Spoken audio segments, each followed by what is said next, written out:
I'll get started. Thanks everyone for coming. I'm going to be talking about, well, exceptions, but as you can see up there, there are a few adjectives in front of this. We've got delimited, monadic, dependently typed, accumulating, checked exceptions. So what I want to talk about is exceptions that do everything you could possibly want and solve all your problems. Let's see how I do. By the way, when I'm talking, absolutely please interrupt me and shout out. I like feedback. It gives me a good indication as to how I'm doing or not. So if I say something that doesn't make sense, it probably needs clarification. So go ahead and shout out. Like, don't even put your hand up. So I'm going to start with a little bit of background about why exceptions are the topic for today, and some of the influences that made me want to talk about exceptions.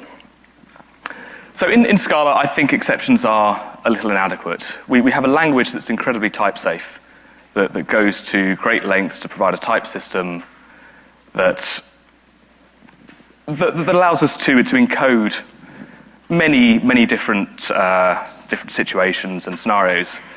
Yet we can completely circumvent that by throwing in an exception, and we lose a whole load of safety, because runtime exception can blow away your stack, and you're left looking to find ways to pick up the pieces from that. And that's kind of goes against the philosophy of Scala. Another, I don't know if I can claim one of my own talks as inspiration for other talk. Back in Scala days in 2011, which was just up the road in Palo Alto, I gave a talk about something called inhibitions. Did anybody come to that? Good. Because I gave the talk, and it was about an idea for an alternative to exceptions, basically the sort of jewel of exceptions, whereby you would declare not what your method threw, as you do in Java, but you would declare what it doesn't throw.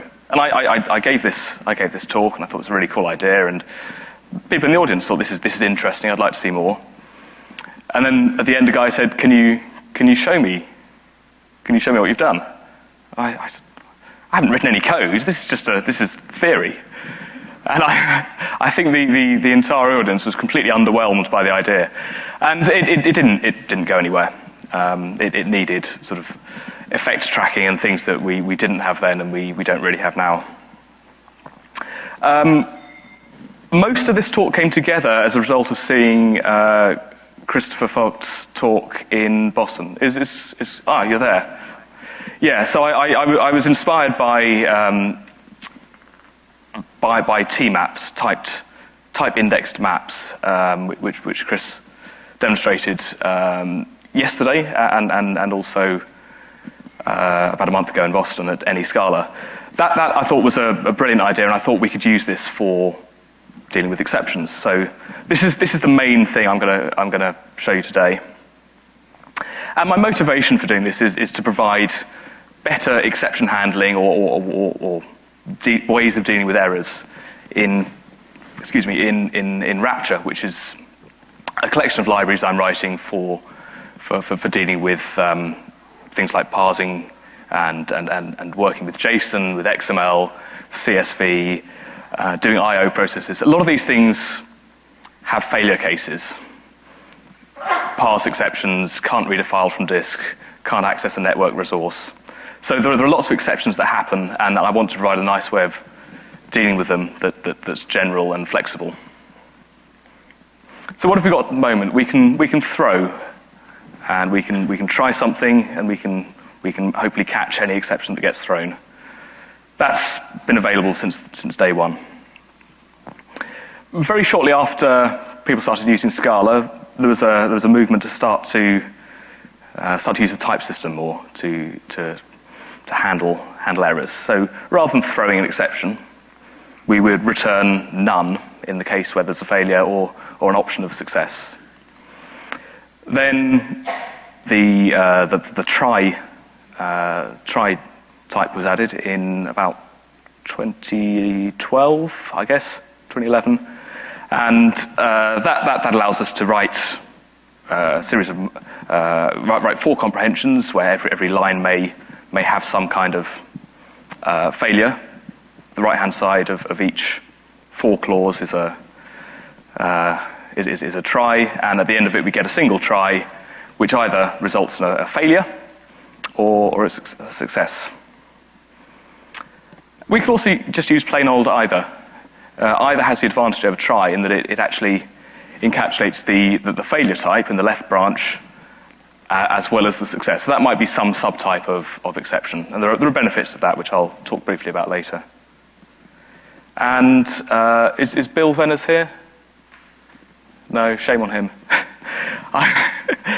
Bill has written this thing called OR, which is a better alternative to try, and there's loads of great ideas in there. So that's also worth using. I'm going to go a couple of steps further in the sort of in at least the typing side of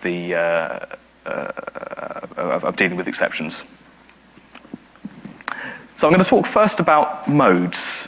Has anyone used modes in Rapture or heard me talk about them before? So a few people, not many. Okay, which means that this won't be completely pointless. So this was an invention that came to me as a result of a conversation I had with a member of the audience at a presentation I gave in about 2013. And I was demonstrating Rapture IO, an IO library. So I said, well, we've got all these operations like reading files and reading network resources. And the guy said, how do you deal with exceptions? And I said, well, it's an exception, it gets thrown. Deal with it. And he didn't say anything, but he just looked at me as if to say, that's completely unsatisfactory. You can't be serious that you're actually just throwing exceptions and you don't care. So this sort of his gaze penetrated my soul, and I went home and cried that night. And out of those tears, I came up with this idea of modes, and I'll show you how they work. Now, sometimes throwing an exception is okay. If, for example, working in the REPL, it's much easier to get the exact result back that we expected, and if there's an exception, yeah, it gets thrown, we see a stack trace, we change something from the previous line, rerun it, great. Other times, for example, I don't know, production, we might not want that to happen. So we need to be more careful, maybe need to use one of those types I showed you on the previous slide. But which one? Well, different people have different preferences, so maybe I should say, well, I like try better than anything else, so I'll make my API around try, and great, but there's somebody else who's designed their API to use option or scholastic or. So which one do we use? Well, let's take an example of something that might fail. We've got some JSON. This is an example. I'm trying to keep the examples. Well, first of all, they're all from Rapture because I know it well, but hopefully not too much detail of what Rapture does, or nothing sort of too distracting, I hope. We've got some JSON and we want to convert that to a string. Pretty normal operation, but that might fail if it's not a string, or if maybe the value isn't even there. So by default, that returns a string and throws an exception if there's some sort of failure. Okay, but not safe. What we can do is we can say, well, let's just have an import that says return option. And then we write exactly that same line of code, completely unchanged from the previous slide, and instead we get back sum of string or none of string, or just none in the case where it's a failure. Now that's maybe a little bit weird if you don't know how it's implemented, and the implementation isn't obvious, but I haven't resorted to using macros. It's entirely a type-based solution. It uses implicits, it uses dependent method types, and it uses higher kinded types. But you don't see any of that as a user. As a user, all you see is that this line, which previously would throw an exception, will now return none. Likewise, we can say return try, exactly the same line, and we now get a success or a failure. So with single import, we've been able to switch between, so far, 3 different alternatives. I kind of discovered this one. We can also return a future. So as long as we've got an implicit execution context, we can import this return future mode. And a call like this, instead of being run inline on the current thread, will be dispatched to the execution context, and will be run asynchronously, and you'll get a future of string back. So that's kind of cool. I mean, it won't magically change the code from blocking I/O to non-blocking I/O, but it will dispatch it onto a thread pool or a fork join pool. Then there's either. Now either has, as I mentioned before, will encode the exception type in the left branch of either. So we've got exactly the same line again, and it will either return a right of string, the success case, or we get a left of specifically a data get exception. Not just a plain exception, it's a data get exception. And what that allows is we can pattern match on this. And we know, because data get exception, because it's data get exception, that the left branch will be maybe a type mismatch, in which case we can deal with that in a perfunctory way, or it's a missing value. But there's no default case there, because data get exception is sealed. There are only 2 possible branches, and we know, having written this, that we've dealt with every single case. So that's kind of cool. No questions so far. Are people okay with modes? Yeah.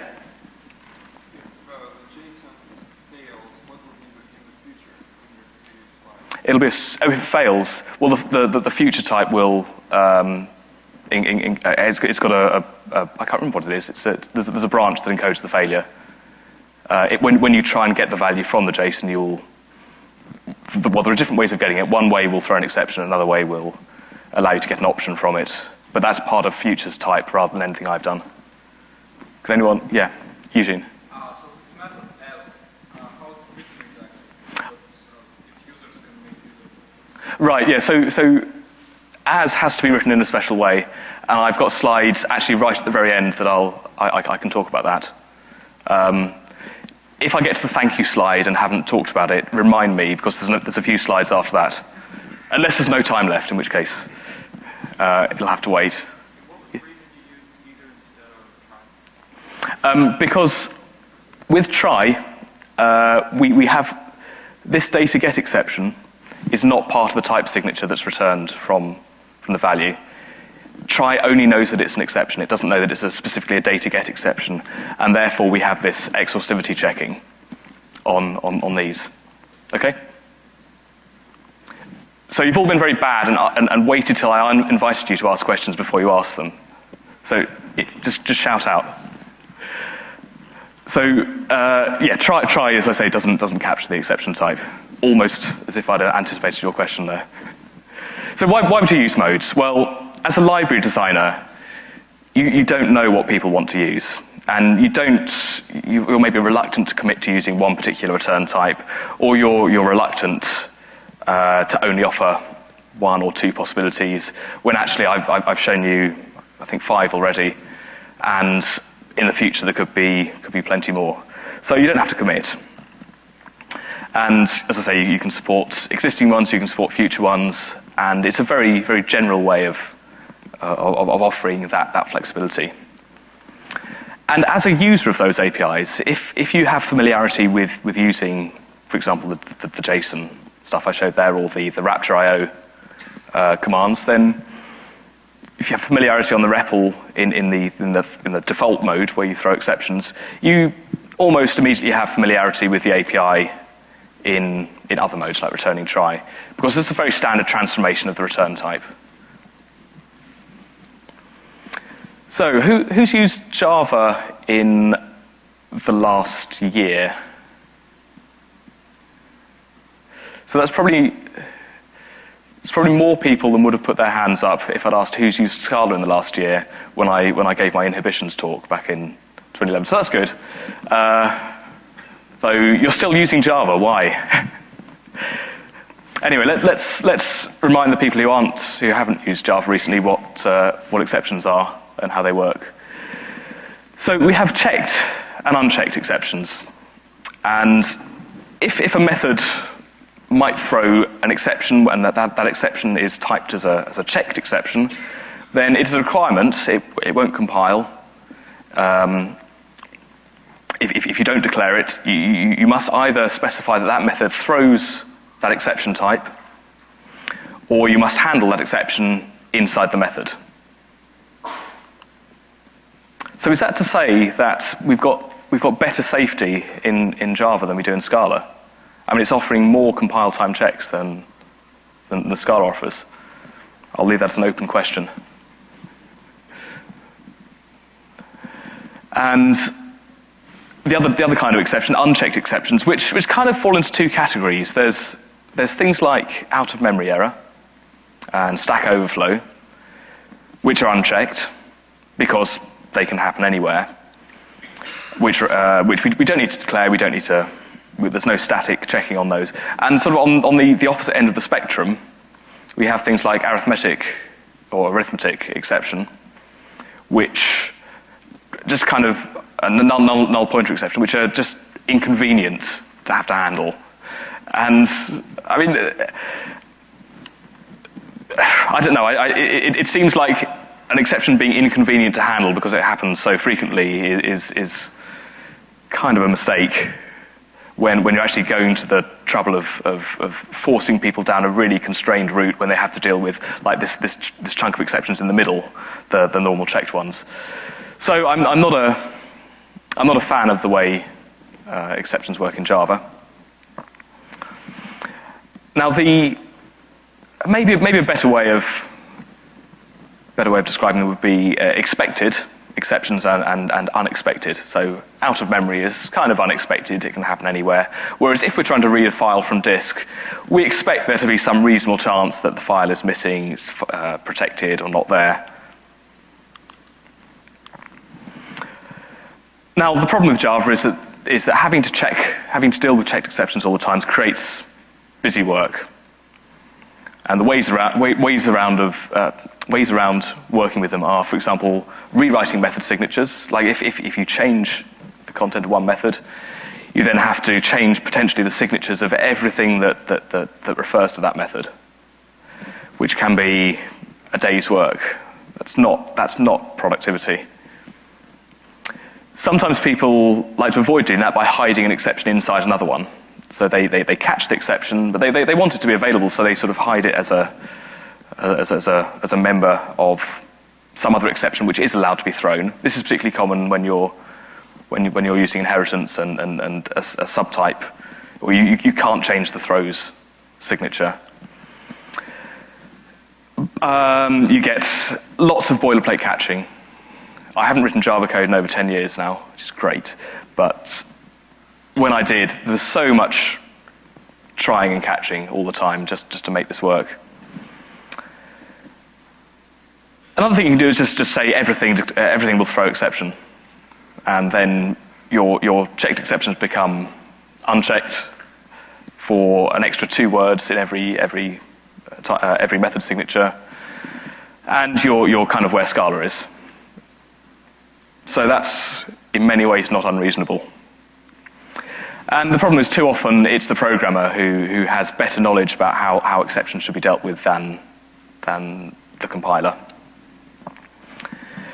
But I think the problem is they're useful in places, but you just can't turn them off. So what I want to do is provide a way of choosing whether you're checking exceptions or not. And modes are a brilliant way of doing this, because you can just import a mode in a particular scope. It's an implicit, so all the normal rules around Scala scoping just work as they do normally. And it's very flexible.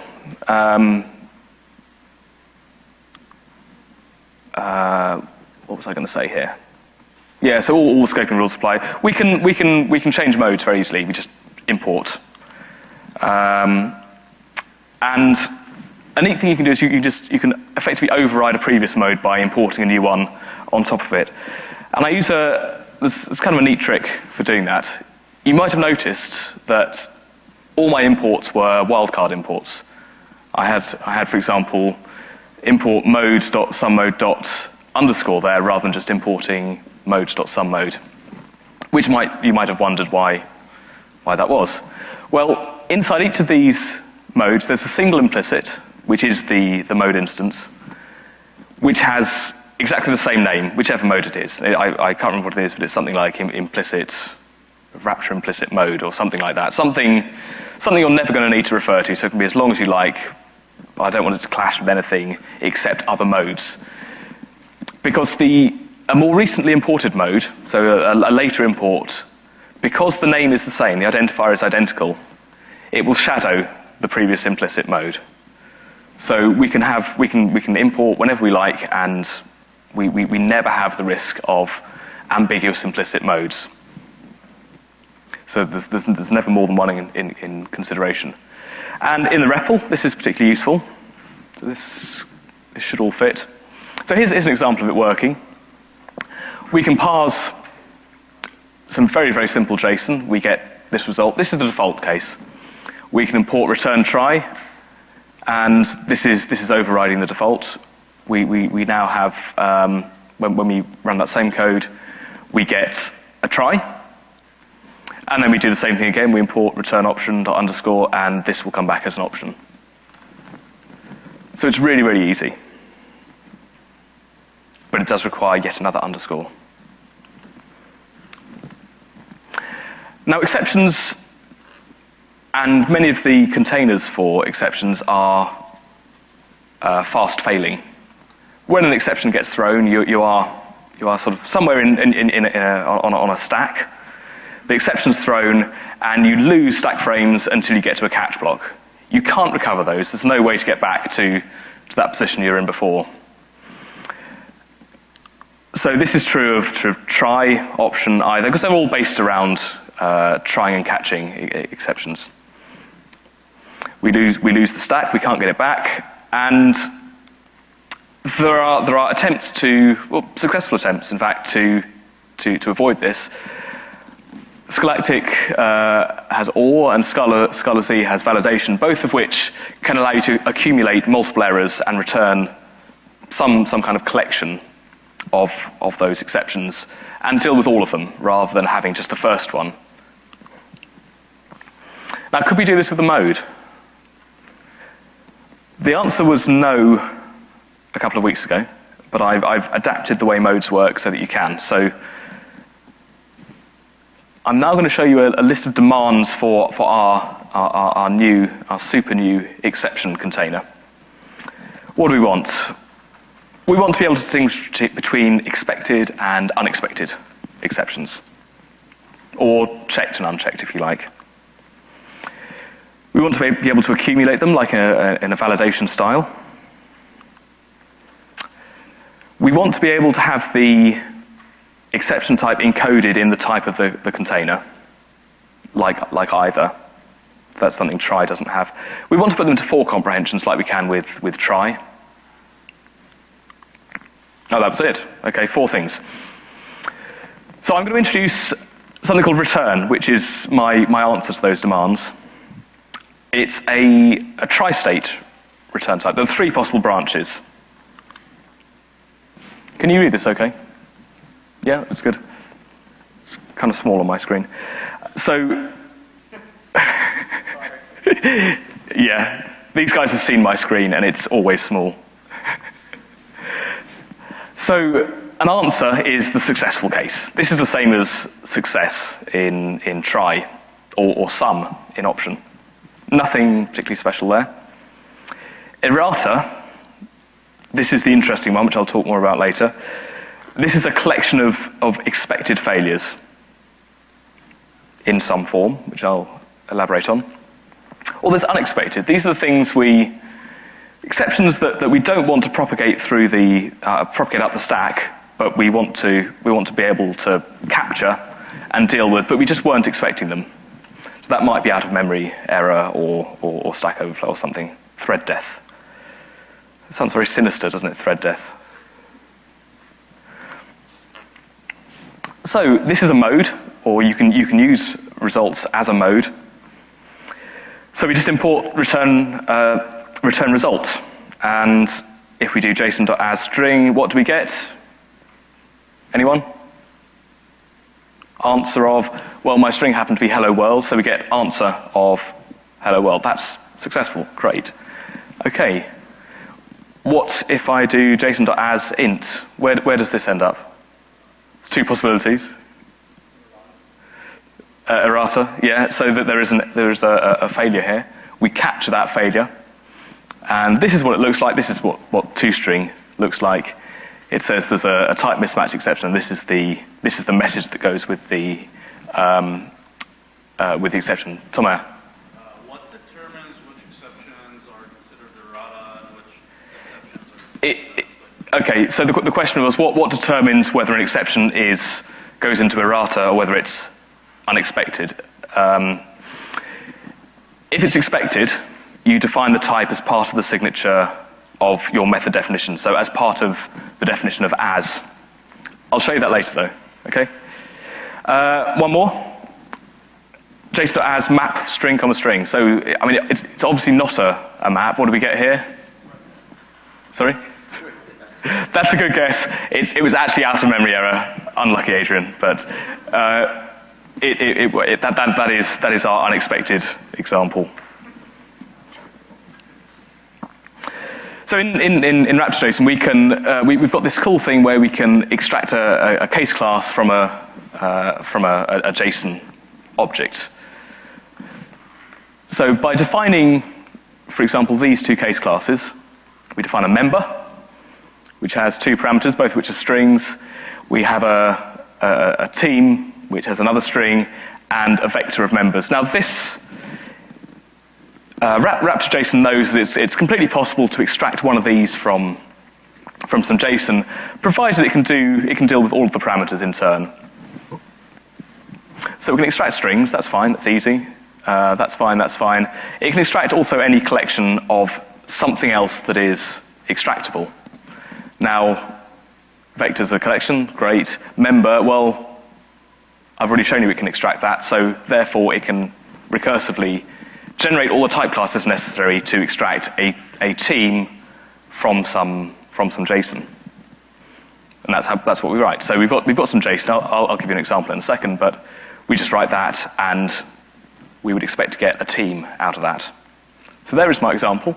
That's actually some incomplete JSON referring to the Scala wags.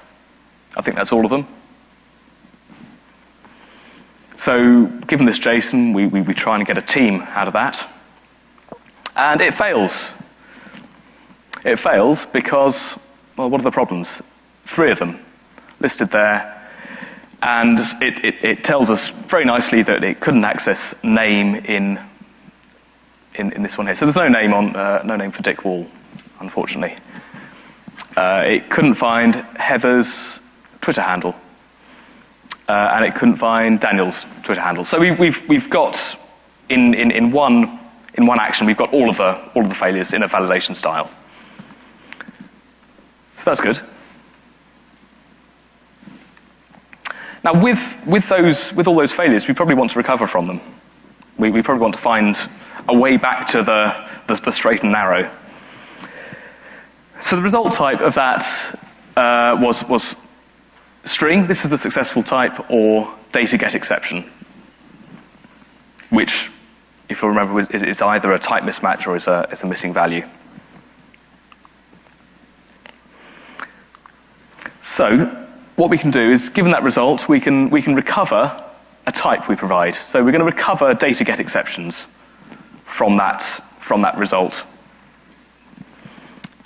Now that one happened to be an errata, so we get actually a list of all the failures there, and with recover we need to provide something that brings us back into the successful case. So all those errors will be translated into strings. Now it'll just display the word failed in all cases, which maybe isn't a good solution, but it's going to give us a good type that we can work with. Can anyone guess what the return type of this is? I've just eliminated the data get exception. I actually haven't decided yet. It will be. I think I will probably add another type into the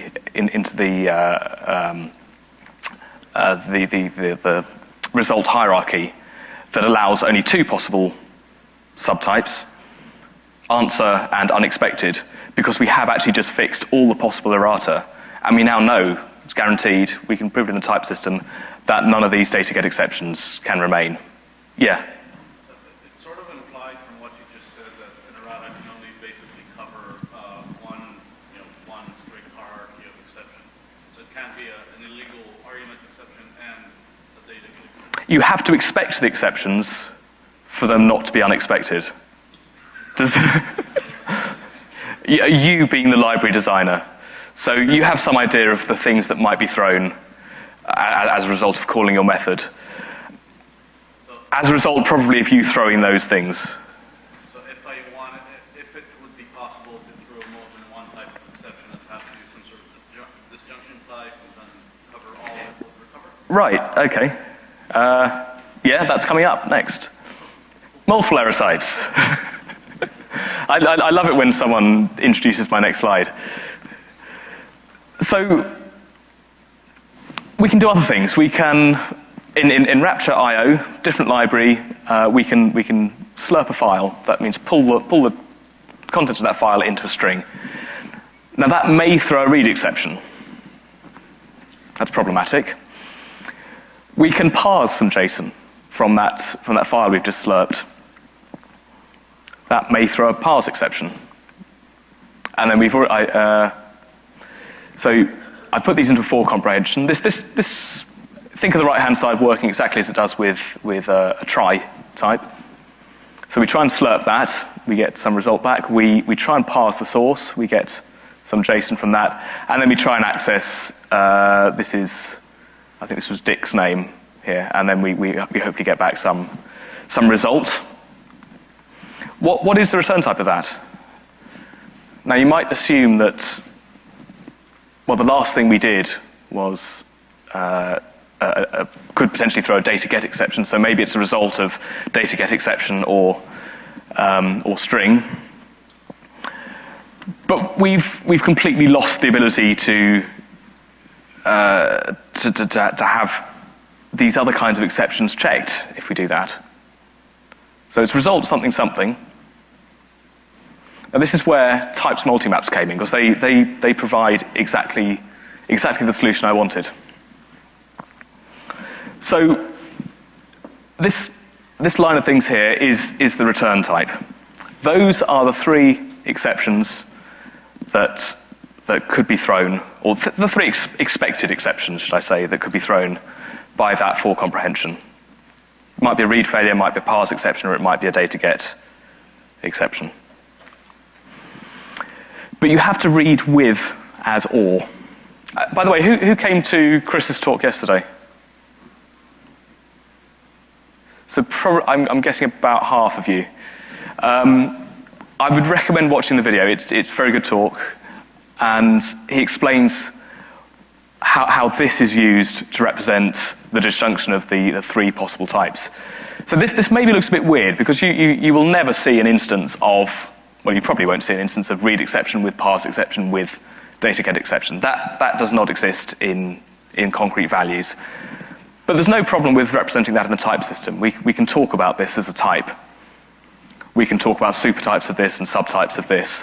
And that is useful, even though we never have instances of it. So it's a phantom type in that sense. And we just read with as or.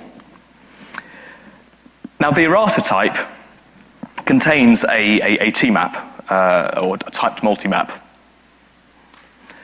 So for every possible exception type, there is a list of the exceptions that were thrown that caused it to be an errata rather than an answer. It might just be one, it might be three, it might be three of one type of exception and one of another type. So looking back at that example again, how do I implement this? Well, this is the for comprehension, so there are flat maps here and here. So the definition of flat map, this is all done with types, there's no magic macros or anything. This is our result type, there's a success type, or there's the exception type. And then we can flat map a function across that. So t goes to result, and that's something like t, which is our source, goes to a result like JSON there. So we can infer these types, and we've got E2, the exception from the application, the function application. Sorry, I can't remember if I said that correctly. T2 is the success from the application. E2 is the possible exceptions that are thrown by that. And then the result type is the success type of applying that across the flat map. And the possible errors are E with E2. So either of those possible exceptions still remain as an outcome. Does that make sense? I mean, maybe it's not obvious. Yeah, there's a question. In Chris's schema, you could only have one value for one tag. Correct. Yeah, well, it's like, yeah, I mean, it's basically having a list of the type on the right-hand side of the map rather than just a single value. And I think in Chris's version, if you added the same type of thing twice, it would clobber the one that's already there. Yeah. Whereas in my case, it will just append it to the list. So it accumulates. So doing some more recovery. Given this member name, this attempt to get a member name from a file of JSON that we parse and then extract from, we can recover read exceptions. And we're going to recover them by saying, well, we failed to read. Just convert it into a string. It's a terrible solution to the problem, but it demonstrates the point. So now we've got no read exceptions left. So the result type changes to just string with string, parse exception with data get exception. We've dealt with these. Likewise, we can deal with the rest, one by one. So let's handle read exceptions, let's handle parse exceptions, and let's handle data get exceptions. And we're back to the happy state of having either a success called answer or an unexpected error. Recovering is only one thing you can do. Recovering to a successful value. Maybe you just want to convert from one type of error to another. Sorry. So we don't want them aggregated into maybe we want a single error type from all those three disparate types that we had before. So we can transform them. I've called this method map exceptions here. So it'll map read exceptions into a new thing called action exception, which I just invented for the example. Failed to read, failed to parse, or failed to get a value from JSON. These are dealt with one by one. With recovery, you had to deal with all of them. Now we've simplified this long thing here, which doesn't even really fit, into just a result of either string or an action exception. But that's easier to work with. And as you sort of get to the sort of top level of your application, and you're sort of presenting these errors to the front end, you probably want them sort of channeled into a single exception type that is presented in some way to the user, or is maybe logged or something else. Can anyone suggest a better name than map exceptions? Talk to me later. So what can we do with this? This is where the dependent typing comes in, especially. How am I doing for time, by the way? How long have I got? 5 minutes. Okay. So it should be okay. Typed extractors. So in JSON, in Rapture JSON, the way we extract stuff from a JSON value is by type classes. extractors of some type that we're going to pull out. And we can extract strings, we can extract ints, collections, and so on, as I showed you. And the way that the way that case class extraction works is by composing a number of these extractors into a new extractor that extracts each of the parameters in turn. Miles has just put his finger up, as if to say you're doing something wrong, but he'll tell me about it later. We're going to change this to encode the type that this extractor throws, or might throw. So not only may it throw a data get exception, which is either missing value or type mismatch, we're going to say that actually it might, well, maybe we've got an extractor that will throw a validation exception. So we're going to allow custom exceptions on our extractors. Now I mentioned the case class extractor will compose all of these into a single one. Now what we can do is just intersect all of those throws types and all of the extractors we're using for each of the parameters into the failure, the exception type for our result. And gloriously, E1 with E2 will just magically. Adrian's taking a photo of this. Can you post that as a bug report? Because so this doesn't always work in Scala at the moment, but Adrian's going to fix it, so that'll be nice. So we can we can generate an extractor which intersects all of the throws types that are referred to in maybe a deep tree of other extractors, and produces a single intersection type at the end that actually tells us all of the exceptions we may need to handle as a result of doing an extraction on some JSON. So let's modify the example we had before. I'm going to add a new class called handle. This is going to be a better typed way of representing the Twitter handle from that Scala wags example. And we define the extractor for that.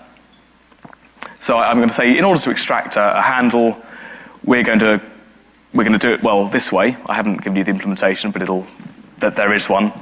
But that may throw a validation exception. I'm saying that is a risk if you use this extractor. And the type system allows us to do this.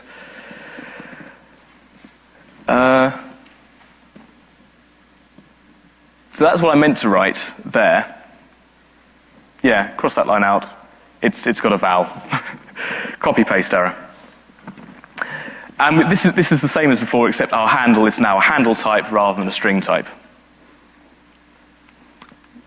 We call JSON.asTeam, and the return type will magically be data get exception with validation exception, simply by virtue of this thing being a handle.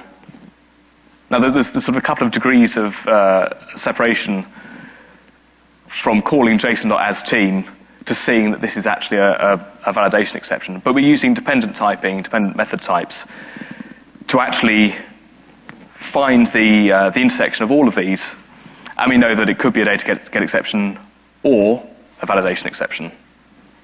So, pretty much at the end, all those adjectives I listed in the title. Delimited, so we use modes and Scala's scopes in order to specify where different exceptions apply, different exception handlers apply. Monadic, we can put them into a for comprehension like try. Accumulating, we can have multiple errors and handle all of them. And they are checked because we can force the user to either recover from them or convert them to a different type of exception, or at least be aware of them by virtue of the type of the result.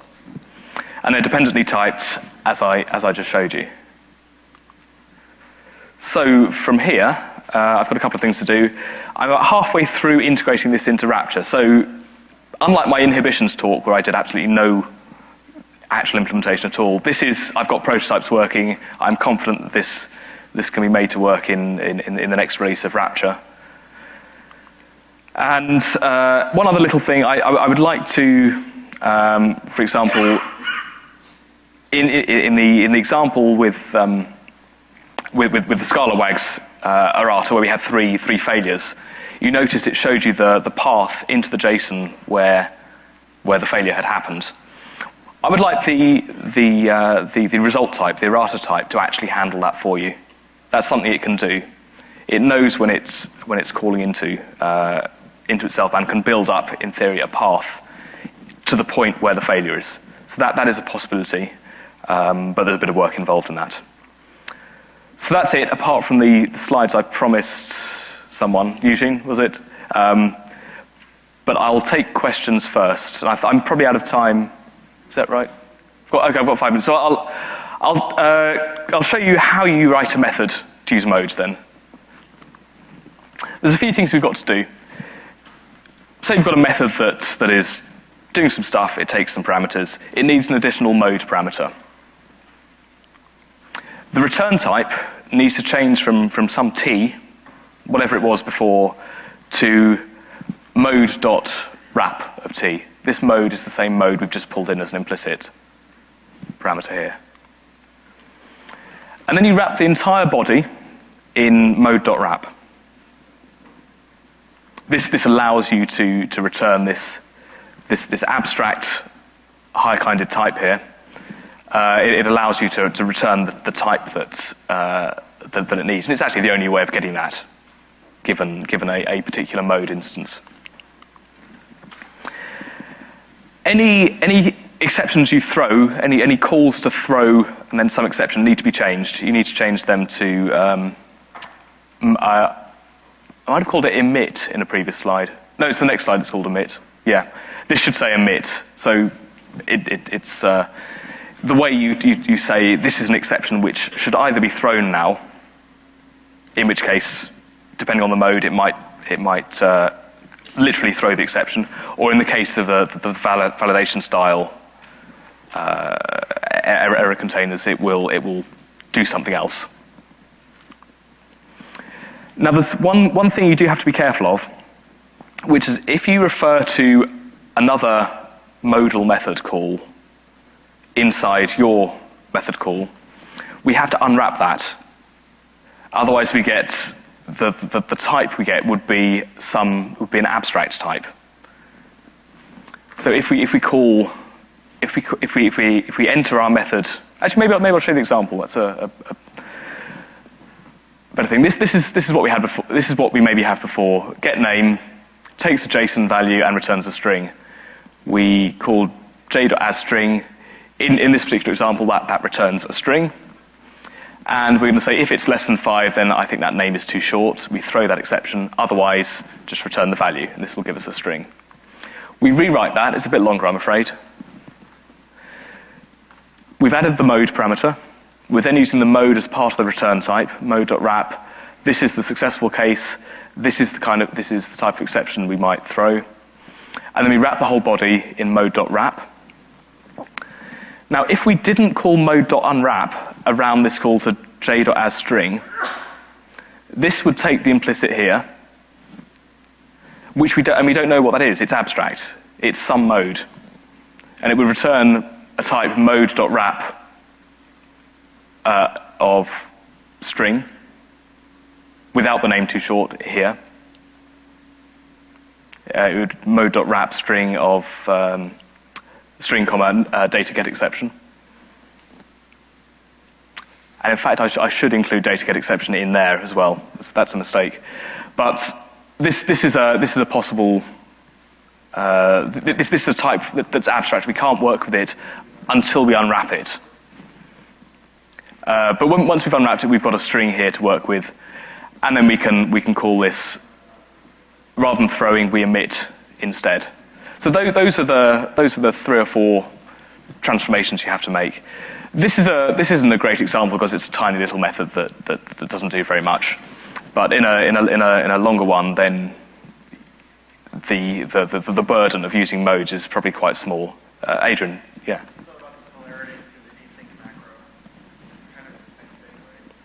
I don't know. Well, at least looks like a little bit like the same thing where you also include by types whether you're actually evaluating something or you're leaving it in the future. And so here this wrap after Yeah, it is the same. That's probably if you're familiar with async, that's probably a better explanation than I gave. I mean, it does what you would expect. You end up with a wrapped result coming back because you've got this mode that's being applied here. You need to unwrap it. And that is it. Thank you.